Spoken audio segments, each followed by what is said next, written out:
Seguimos con Mirador, la más alta visión de la política. Aquí, estrenando este programa hoy, ¿no? Para los que se están incorporando a nuestra sintonía, se transmitirá, repito, lunes, miércoles y viernes a las 12 del mediodía, reposición martes y jueves. Es un programa que vamos a dedicar a la política y sus aristas, ¿no? Todo lo que tiene que ver con política partidista, política de servicio, de atención, gremial, etcétera. Porque, como lo hemos conversado, alcalde Eli Romero, que está con nosotros acompañándonos en este primer programa, en esta inauguración hoy día de la radiodifusión en Venezuela. Bueno, además, pues la política está en todo, absolutamente en todo. Y lo hemos entendido así. Yo creo que el problema de Venezuela ha sido político, por una u otra razón. Y si nosotros definitivamente superamos los problemas políticos que hemos tenido, yo creo que Venezuela se disparará hacia un futuro extraordinario. De eso no tengo la menor duda. Ahora, la pregunta es, porque quienes están gobernando ya con un proyecto que viene del año 1999, primero con el expresidente Chávez y ahora con Maduro, ahora dice que va a resolver lo que no pudieron en mucho tiempo. Sí, yo creo algo importante, ¿no, Ángelo? Fíjate algo, nosotros hemos resuelto muchas cosas.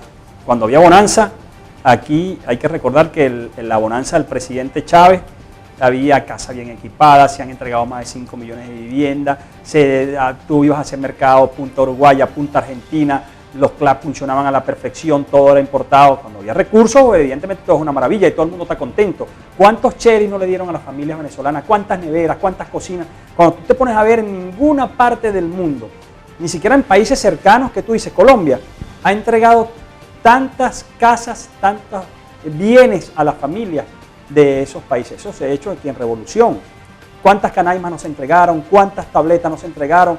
El tema de las universidades, o sea, yo tuve que estudiar fuera del Estado Nueva Esparta, porque aquí era la UDO y para entrar a la UDO había que tener su rosca, pues. Entonces yo, como no había derecho, además, yo como estudié derecho, me fui a estudiar en Cumaná, ¿no? Ahorita hay un conjunto de universidades, tanto públicas o privadas, que ha creado también la revolución para ampliar ese bagaje académico y que todos los ciudadanos del Estado Nueva Esparta y de Venezuela puedan estudiar. Eso no existía antes. Bueno, apretó la crisis, llegó la crisis producto de unas sanciones inducidas y el gobierno, bueno, tuvo que empezar a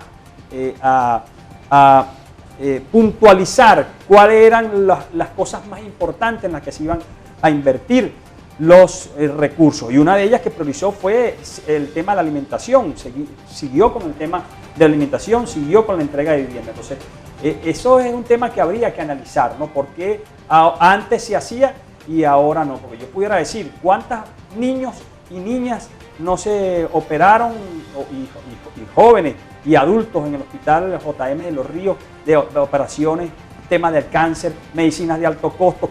Los colombianos venían para Venezuela a operarse. Estoy hablando con el comandante Chávez. Yo leí un reporte que sería, bueno, no lo tengo ahorita, pero sería bueno verlo, de cuántos niños se han operado o cuántos niños se operaron en la Cuarta República con todos los gobiernos anteriores y cuántos se operaron solamente en época de revolución. Sería bueno buscarlo. Y era abismal, era una cosa como que en esta época se operaron 5.000 niños y en aquella época nada más se habían operado 100 niños con problemas de corazón abierto, entre otras cuestiones médicas que vivían los niños. Entonces, ese análisis hay que hacerlo, hay que realizarlo. Yo entiendo que hemos tenido dificultades y que tampoco somos perfectos. Yo no vine a decir aquí que nosotros somos la tapa del frasco y que somos la perfección, no, porque como seres humanos también se han cometido errores. Bueno. Pero podríamos preguntar, alcalde, ¿todo es culpa de las sanciones? Yo digo que un 90-80% es culpa de las sanciones, porque sin recursos no se puede trabajar. Es imposible trabajar. O sea, si no tenemos los recursos económicos de ingresos petroleros, es difícil que se puedan invertir o que se pueda seguir invirtiendo esos recursos en un monopolio como lo que está pasando a China. Por ninguno de esos sistemas internacionales el país ha estado bloqueado, excepto por la Unión Europea y por los Estados Unidos de Norteamérica. Entonces es bien difícil trabajar cuando tú tienes tus recursos bloqueados. Más de 4.000 millones de dólares bloqueados fuera del país, el oro, además de eso, Guaidó y su pandilla de delincuentes dejaron perder, o casi dejaron perder Citgo, que era una de las mayores empresas del Estado en Estados Unidos, y siguen con eso. Los actores políticos que hoy pretenden enfrentar al presidente Nicolás Maduro son los mismos actores políticos que pidieron esas sanciones que afectaron la normal vida de los venezolanos y que además causaron una de las mayores olas migratorias que ha habido en Venezuela, que ha afectado a todos los países de Sudamérica, porque es que Venezuela, lo que la gente no entiende es que Venezuela era un país de contención para la migración de toda Sudamérica y de parte de Latinoamérica, que esa gente que venía a buscar mejores condiciones de vida venía a Venezuela, probaban primero Venezuela y después si no les gustaba Venezuela se iban a otros países, era un muro de contención. Ahora cuando tú presionas y asfixias la economía venezolana, miles de venezolanos, que millones de venezolanos, entonces en América y otros países, entonces es como darse un tiro en el pie. O sea, las sanciones al final terminan afectando al mismo Estados Unidos y hoy está demostrado, hoy ha tenido que flexibilizar sus propias sanciones porque producto de la guerra con Rusia en Ucrania, bueno, se ha disparado el precio del petróleo. ¿Y dónde compran ellos petróleo más barato? Bueno, en Venezuela. Y entonces ahora deciden flexibilizar las sanciones porque están saliendo perjudicados. Un analista se llama John Magdaleno, que ha hecho un estudio del efecto de las sanciones en el mundo a lo largo de la historia con el fin de cambiar gobiernos, básicamente, y no han funcionado nunca. Eso no es nuevo, eso viene de la época de Roma. Roma ahí bloqueaban países, bloqueaban... Pero no ha funcionado, se repiten, digamos, recetas que son fracasadas en el tiempo y ciertamente yo también soy contrario a aquello que afecta al ciudadano, a aquello que afecta el crecimiento, el desarrollo de un país y obviamente también digo que no estoy de acuerdo, lo digo muchas veces, los ultrosos te critican y te cuestionan, pero uno piensa en Venezuela en primer lugar. Y el otro tema es que muchas veces esas sanciones buscan favorecer a grupos, países y alianzas. Pero a grupos, ¿no? Cuando tú ves, siempre favorece a grupitos, lo vimos con estos hechos de corrupción y lo vemos con gente que está viviendo afuera del país, estoy hablando de hechos de corrupción de gente muy allegada a la revolución, al gobierno que está presa hoy y gente que se fue del país que está viviendo eso también. Ahí vemos gente viviendo cómoda en otros países como reyes. ¿Y qué hace esa gente? ¿Viven con qué recursos? Con los recursos de los venezolanos y están muy tranquilos por allá y así es muy fácil hacer política. Tú hablabas algo importante que decías que bueno, todo es, decías algo así como que todo es la política. No, yo más bien creo que hay un sector mayoritariamente de los venezolanos que creen en la política y hay un sector minoritariamente de los venezolanos que dejó de creer en la política y está apostando a la antipolítica, que son los que han pedido las sanciones, que son los que se han ido por el camino del fascismo para tratar de derrocar al gobierno. Bueno, vamos a unas elecciones, prepárense, únanse, tengan su fortaleza de sus candidatos y salgan a hacer política para tratar de ganarle a un gobierno que fue electo democráticamente. Lo converso con grupos y digo que debemos volver a la democracia de partidos sanos, porque un presidente sin contrapeso, que no tenga un partido que, bueno, pueda supervisar cómo anda, no es bueno. Eso absolutamente no es bueno. Alcalde, un temita ya para cerrar nuestra conversación de hoy, el ají margariteño, entre las cosas maravillosas que tiene este estado Nueva Esparta y que es única en el mundo, por fin logra esa denominación protegida de origen.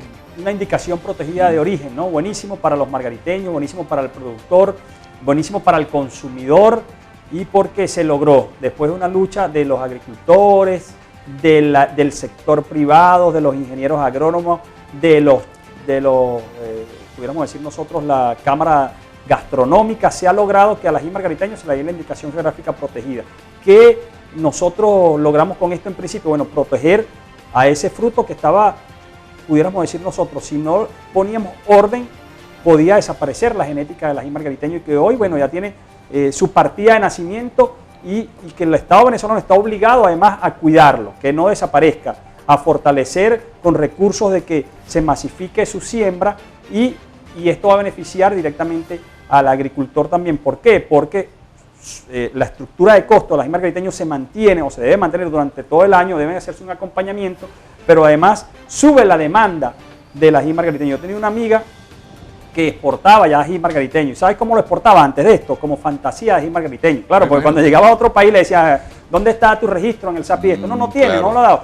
Entonces tú no me puedes decir que esto es ají margariteño. Para ti es una fantasía de ají margariteño. Entonces le puso fantasía a ají margariteño. A partir de ahora lo puede exportar como ají margariteño. Entonces ese es otro tema.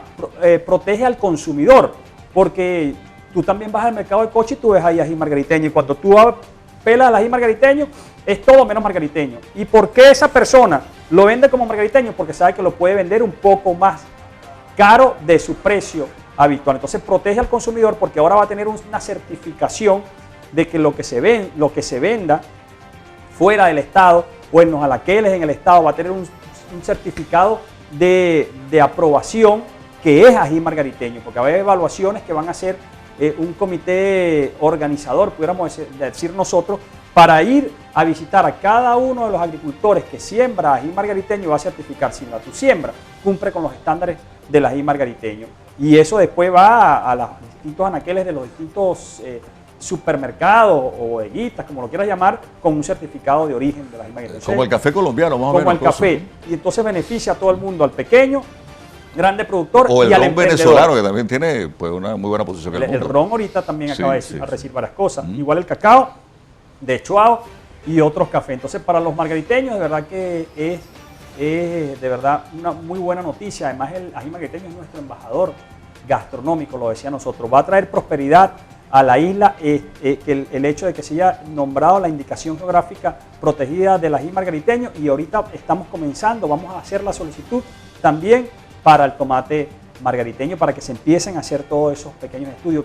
Pronto debe venir por ahí el ministro de Comercio, debe venir algunas autoridades nacionales a entregarle a los agricultores directamente la indicación geográfica. Hoy, cuando ya fue aprobada, falta nada más ese acto, podemos decir nosotros, de entrega. ¿No? Se ha pospuesto ya en dos oportunidades para entregárselo a los agricultores y bueno, comenzar ese trabajo que muchos han venido desarrollando. Yo he ido a aplaudir a Sergio Somot, que ha sido uno que ha impulsado esto desde abajo. Sergio ha estado muy preocupado desde hace mucho tiempo a la gente que tiene que ver con el área gastronómica en el estado de Nueva Esparta, a todos los empresarios, Cámara de Comercio, al SAPI, al ministro de Comercio, a los agricultores del estado de Nueva Esparta, que han sido quizás los padres de la criatura, los que han cuidado genéticamente que ese ají margariteño no desaparezca. Entonces, y las generaciones ancestrales, ¿no? que nos legaron ese fruto maravilloso. Así es. Ahí yo tengo agricultores en la sierra.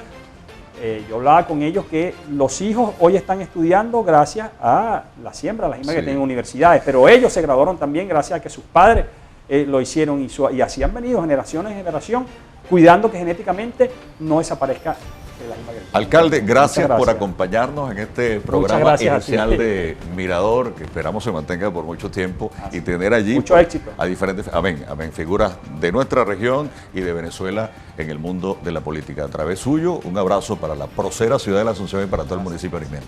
Gracias, bueno, seguimos trabajando, vamos para adelante. Feliz tarde, hasta el miércoles en Mirador, la más alta visión de la política por Isla TV.